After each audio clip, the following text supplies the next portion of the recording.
The power of the UP was on display this March in East Lansing as Ishpeming girls basketball won its first state championship in program history. Joined alongside by Keegan Cooper, I'm Kevin McNulty, and it's time to take a deep dive on the Hematites' title run. And we'll tell you about some of the extraordinary people who made it all possible. This is UP Power. Hematites bring home the hardware.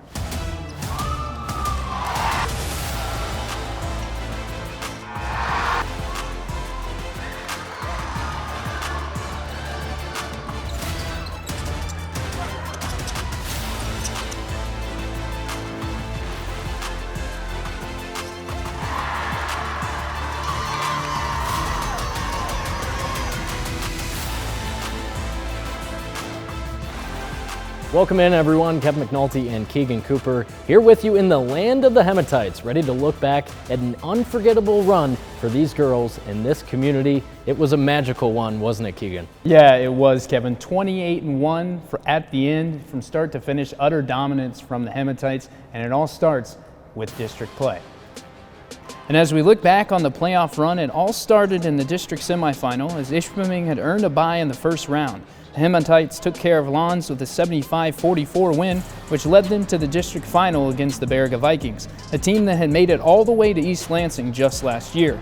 And the Hematites got the job done at Baraga's place, victorious 63-31 to claim the district title. Then it was on to regionals. The regional semifinal, another dominant win, thanks in part to the tough Ishpeming press. We saw the Hematites shooting layup after layup on their way to a 79-46 victory over Kearney-Nadeau. Then in the regional final, well, it was the same story against a feisty Ewan Trout Creek team. No match for the Hematites' length and experience. They raised the regional trophy after a 28-point win. Next, the state quarterfinal and probably their biggest test yet, battling for a trip downstate with a historically strong St. Ignace program. Ishpeming did not wane and left Gladstone with a 65-45 win on its way to East Lansing, the program's first state semifinal appearance in 50 years. And then it was on to the Breslin Center. The Fowler Eagles were next to learn about the Ishpeming press, and the Hematites put it on them with a 35-point win. Just one more to go for all the glory. And it was the earliest game that the Hematites had played all season, a 10 a.m. tip against the Kingston Cardinals in the final. Ishpeming fell into an early 11-point deficit, its largest all season, but the Hematites turned the tide in the second half on the wings of Janessa Eagles, 27 points, claiming their first state title in program history, 73-54, finishing the season 28-1. And let's dive into the season-long numbers a little bit. The Hematites scored a grand total of 1,932 points this year, nearly 67 points per game, while holding their opponents to a total of 1,211 points, or 41.7 points a game. That's an average margin of victory, a tick under 25 points per game over the course of Ishpeming's transcendent and historic season. While his players executed between the lines, head coach Ryan Riegel captained the ship that led the Hematites all the way to the promised land. And he said his coaching journey is a rewarding one. To understand how Ishpeming hoisted its first ever state title trophy, we have to begin where head coach Ryan Riegel began, right here in Ishpeming Township, starring for the Hematites' rival school at Westwood. You know, I was very fortunate in the area that we grew up in because it had a rich basketball tradition. Following his playing days for the Patriots, Rico played college basketball at Northern Michigan, and the players he played with there still impact his philosophy today. Well, I was externally motivated by watching the players in front of me. You know, Jason Marcotte, Heath Ellison, Dan Waterman, used to coach for Nagani. You know, these great players kind of taught me things the way to go. Forced me to be better in other areas that, you know, you don't typically try to get into. Rico also learned a lot under longtime Westwood head coach Irv Dieterle, a UP basketball great who would also bring Rico in as an assistant until he assumed the role of head coach in 2011. But this stop on his journey wouldn't be a long one, only spending 3 years as the Patriots' head man. The blessing to go back to your alma mater, but when you go back to your alma mater, you're sometimes looked at as the kid player. You're not as expected to be the adult, the respected coach. So that was a struggle for me as a young coach. And I was also still coaching like I played. A little too much fire on the sidelines, stuff that you take in as you get older. You start to navigate and try to find out what works. Rico's short-lived time back at Westwood would turn out to be a blessing in disguise, because after leaving his alma mater, he'd be hired as the Ishpeming girls coach just 1 year later. Fortunate for me, coming to Ishpeming, they embraced my kind of chaos of the way I do things, the passion I do it with. Coach, we move forward now, 9 years here at Ishpeming. You guys are Division IV state champions. Was that a thought in your mind 9 years ago when you first took the job at Ishpeming that, hey, we're gonna raise the first state title for girls basketball? That's been my thought since I got into coaching. I knew that as a young coach that I was going to try to do whatever it took to win. And if you fall short, it's fine. But I knew I was going to sleep well at night knowing that I opened the gym enough, I pushed these kids enough. Sometimes the players might miss some shots, sometimes the coach might call a bad play. But I knew that this was kind of a destiny, and I was going to do it long enough to make it happen. The wave that you and Ishpeming and this team has created for girls basketball in the Upper Peninsula, really the next standard. What does that mean to you to know that, hey, now all these other teams in the UP are, what is Ishpeming doing? How can we learn from them so that we can improve our programs as well? I think it comes down to giving all the kids an opportunity. Most of these teams, when you have 8, 9, 10 girls, finding ways to get everyone in the game is important. But you gotta have 10 girls, 8 girls, 5 girls, or whatever that are willing to get in the gym. Over the past 9 years, his commitment as a coach has grown into devotion to his girls in the gym and devotion to his girls at home. Rico is now a father of 3 girls, and this season they were along for the entire ride with the Hematites. Having my kids there, having my daughters hug me after a state championship was important. They've sacrificed more than probably most kids will ever have to, seeing their dad. When it comes to the dedication that comes to being a varsity coach. A dream 13 years in the making, now finally reached. Rico's Hematites are state champions forever. We had a goal. It's special. Just the whole experience with this group is you're never going to be able to replace. And the hugs, the tears, the sweat, the pain, the joy, those are all great things that come with this. And at the end of the day, we can say we're state champs for life. And I'm pretty proud to be part of it, and it's a pretty unique experience. And having my kids there and having this team there is, it's a lifetime of memories that no one's ever going to be able to take from us.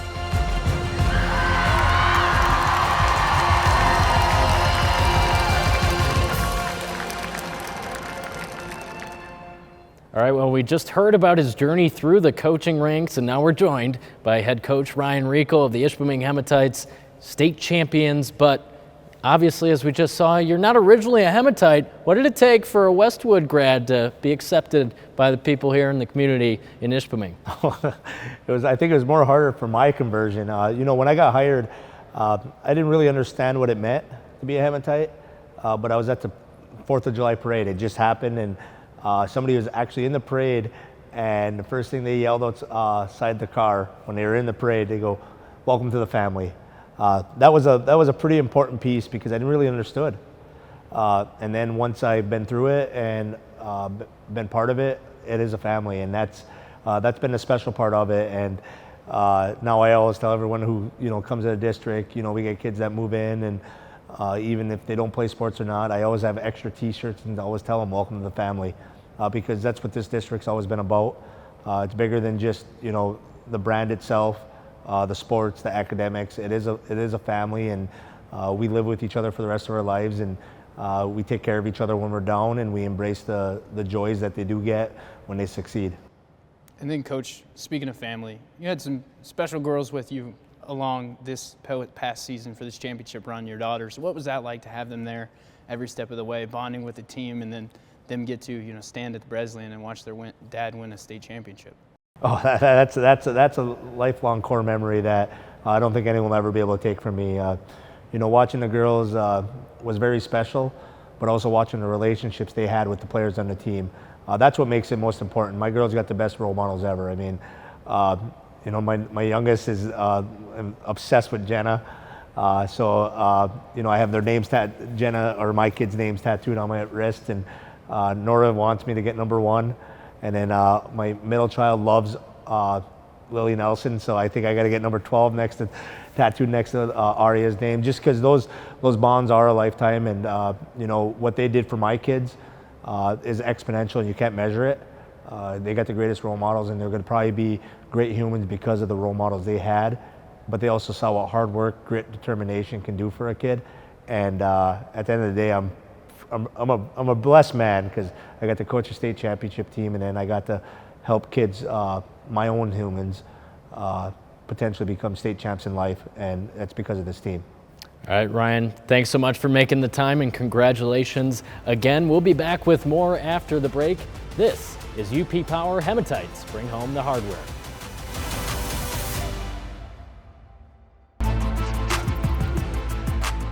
All right, well, Keegan, we just talked about some of the adversity that Ryan Riekels had to overcome during his coaching career, but let's talk about the adversity Ishpeming had to overcome on the court this season. Yes, indeed, Kevin. Just a few blemishes on that record. Actually, just one coming from the Hematites' neighbors 3 miles down the road, the Negaunee Miners and Miss UP basketball, Ella Mason.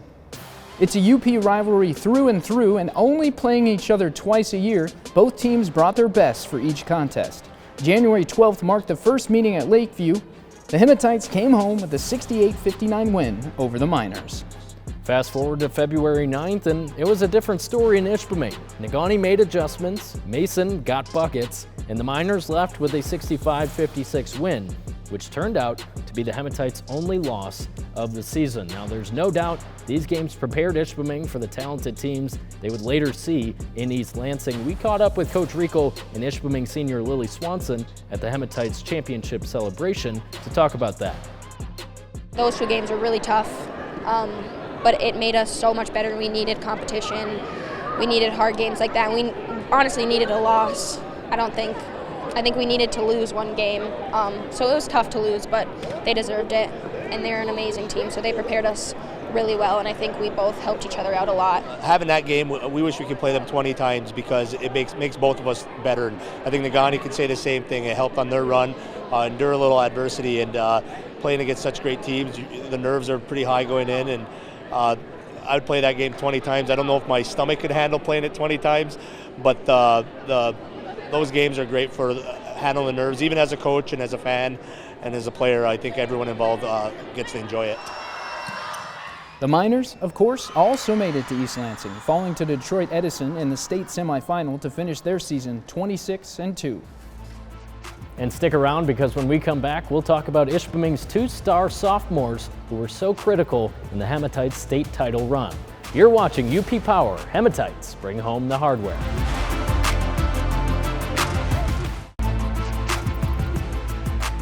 Welcome back, Keegan. We know this Ishpeming senior class was one of the strongest in the school's history with Jenna Mackey and company, but how about the sophomores? 2 of them that once again got the call up to varsity. Man, they are outstanding from the first jump. They were indeed, Kevin, that being Janessa Eagle and Maya Himmer, who both played as freshmen, but the sophomore sequel, it was pretty sweet, Kevin.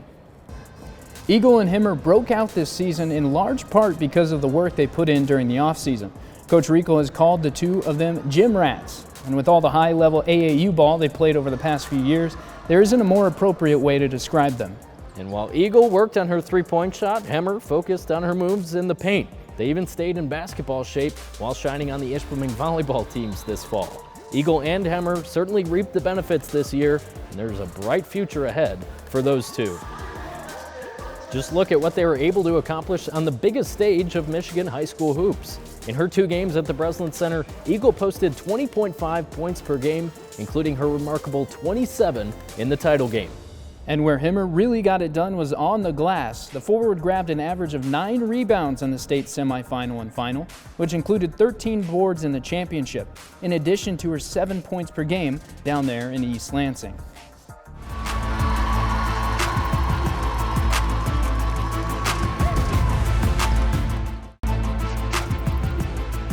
All right, almost time to wrap things up here in Ishpeming, but Keegan, we would be remiss if we didn't talk about all the women and girls that came before this team and laid the groundwork for what Ishpeming girls basketball has become. None were more important than the very first girls squad at this school, the 1974 regional championship team. That's right, Kevin. They blazed the trail, and the 2024 team made sure to have them along the way throughout this entire state title run. Plus, Kevin, does it get any better than winning a state title 50 years exactly after your team was established? No, it does not. The 1974 Hematites were the very first girls team here at Ishpeming. Not an easy road to pave less than 2 years after Title IX was passed. But they persevered, allowing the program to become what it is today, now a state championship winning program. This year's team took the time to recognize those ladies before one of their regular season games in early February. Then when Ishpeming hoisted the regional trophy in March, the team again included the Trailblazers from 1974. Because when they won that title 50 years ago, not many people were there to celebrate them. Marge Myers, a member of the 1974 team, told us at the celebration a few months ago she's just so proud to see how far the program has come. The girls were so appreciative that we were Trailblazers, and they were thanking us, and they were teary-eyed from where we had to start to where they are now. It's like night and day. I got a little emotional, a little bit of the chills. Being a girls basketball coach is special to me because I got daughters, and knowing what those ladies went through and just having a community come in for this. Hearing from those two on that special day will almost certainly bring a tear to your eye. The program has truly come full circle. And Ishpeming's state championship run was also a full circle moment for this year's seniors. Why? Because they dreamt of it nearly 10 years ago when they started playing youth basketball together. Oh my God. Looking back at Lily's face.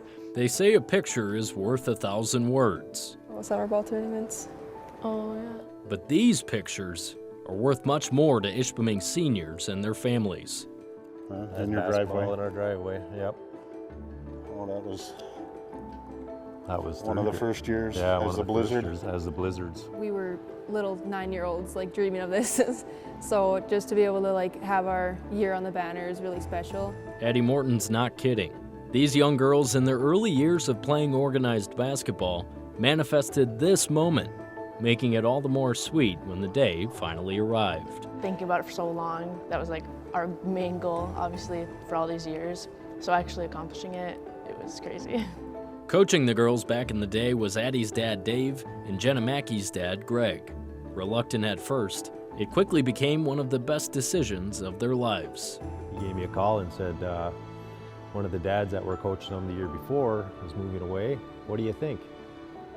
I said, I don't know. I'm not really one to ever coach my kids. And kind of took off from there. We met in the gym and just started going through basics, layups and drills and run. We made sure they were in shape. Yeah. They really talk about playing here for Ishpeming and winning state titles. Were their dreams that big? I would say by 5th grade. Yeah. Well, the thing too, when Coach Rico would get us time here in the new gym, I would often, Greg and I would have them on the baseline and I would point up to the banners. This is where we want to be. This right now, what we're doing, the off-season stuff, the travel basketball, this is our goal. This is our end goal, is to get here. We stay together as a group. You guys do this off the court, on the court. You keep it all together and we will get here one day. For the dads and girls alike, reaching the mountaintop on March 23rd was a culmination beyond words. I think we just turned and hugged each other immediately. Yeah. Both of us in tears, Yeah. All those years, and it was amazing. It just came to a moment, and it was just, like I said, the tears just flowed. And the great thing about this group too is they've never forgotten about us. You know what I mean? In the district championship, they hauled us out onto the court. They wanted a picture with the two of us with the district trophy and those senior girls. We got in a huddle, and I said, I get choked up now. I said, this is it. This is what we've talked about. This is what we're working on. All these years, this is what we've worked for. Now we got to keep it going and let's get it done. Let's finish the job. And they did it. While their dads continued to motivate from the stands, it still required an endless drive on the part of the Hematites senior leaders to get the job done in East Lansing. All of us being dedicated, even the girls who don't love the sport as much as others, they still put in just as much work and showed up, through the summer, on the days when no one wanted to be in the gym. Those girls were there during the season, paying attention, just giving it their all. What are some of your favorite memories from playing in your pre-high school days? when your dads were coaching? Definitely not our dads. I think we can both agree. It was tough being coach's daughter. You got picked on the most and probably ran the most throughout practice. And the most aggressive talks after the game, for Yeah. sure. But Car rides home were not fun. no. When it's all said and done, the bond between dad and daughter and coach and player are one and the same, and the memories will never fade. Unbelievably proud. Every one of them. Every one of them seniors has a spot in my heart for the rest of my life. Unbelievable. And while one of the Dreamers joins us right now to close out the show, Jenna Mackey, you're a state champion. I know you're too humble. We're going to try and get you to be not humble for a couple minutes and talk about yourself. But thinking about the state championship run for you guys, when did you know it was possible? After our first practice, because last year was not the best year for us. Just all the energy from everything, just it wasn't too great last year. So after our first practice, just how everything went down and how we all connected, you know, I knew that if we wanted to, we could do it. So that's when I really started thinking, okay, we can make this run this year. And then Jennifer, you as a senior, the leadership that you showed this past season, what was that like to, you know, have the younger girls along with you and be able to kind of lead them to a state title? It was really nice. I mean, it took a lot of maturing on my end. I mean, from my junior to senior year, I feel like I've changed quite a bit, especially with how I react to situations like close games and stuff. So it was really cool being able to lead these girls and, you know, them following through, like not just me bossing them around or anything, but they actually respected it, and it just made everything a lot better. So, yeah. And Jenna, before we go, what do you think of when you see that trophy? I think of the long hours in the gym, you know, the sweat and the dedication all of us put into the game. And, you know, I just think about like our city as a whole too. I don't just think about us girls, I think about like the whole community and how this is gonna be, you know, something looked upon for years, so. That's right, no one is ever going to take away that trophy, and that's gonna do it for us. We appreciate Jenna Mackey joining us here to close out the show. For Keegan Cooper, I'm Kevin McNulty, signing off from Ishpeming.